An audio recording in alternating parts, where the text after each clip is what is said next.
সম্মানিত ভাই বোন, আমাদের একটি বিষয় জানা খুবই জরুরি।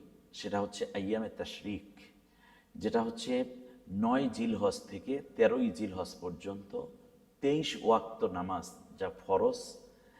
এই 5 দিনের প্রত্যেক ফরজ নামাজের পরে তাকবীর বলা, আল্লাহু আকবার আল্লাহু আকবার, লা ইলাহা ইল্লাল্লাহু আল্লাহু আকবার আল্লাহু আকবার ওয়ালিল্লাহিল হামদ। এটা ফরজ নামাজের পরে যেমন বলা জরুরি, আবার বিতের নামাজের পরেও এটা বলতে হবে।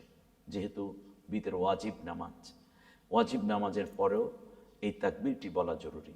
সেক্ষেত্রে আমরা যেন ভুলে না যাই, আপনি কোরবানি দেন কিংবা না দেন, এই তাকবীরে তাশরিক বলা এইটা আপনার জন্য ওয়াজিব। যদি কেউ স্বেচ্ছায় ত্যাগ করে সে কবিরা গুনাহগার হবে,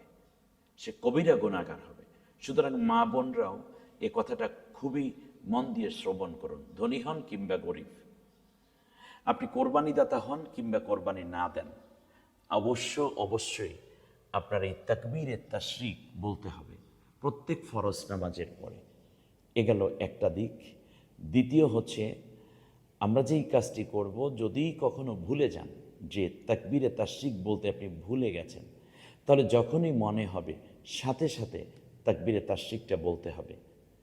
নামাজ শেষে মনে ছিল না, আপনি সাথে সাথে যখনই মনে হবে, চলতেছেন বা শুইতে গেলেন অথবা হাঁটতেছেন অথবা দৌড়চ্ছেন অথবা দোকানে আবার বসে গেছেন, অফিসে বসে গেছেন, যখনই মনে হবে এই 5 দিন 9 জিলহজ থেকে 9 জিলহজ ফজর থেকে নিয়ে 13ই জিলহজ আসর পর্যন্ত জামাতে পড়তে গিয়ে যদি দেখা গেল যে নামাজের পরে ইমাম সাহেব তাকবীরে তাশরিক বলতে ভুলে গেছেন, তাহলে মুসল্লিরা মনে করিয়ে দিবেন।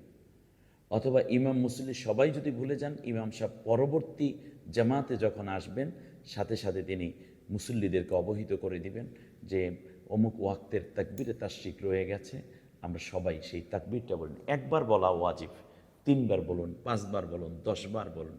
আল্লাহ রাব্বুল আলামিন আমাদের এই ওয়াজিব আমলটুকু করার বেশি বেশি তৌফিক দান করুন। আসসালামু আলাইকুম ওয়া রাহমাতুল্লাহ।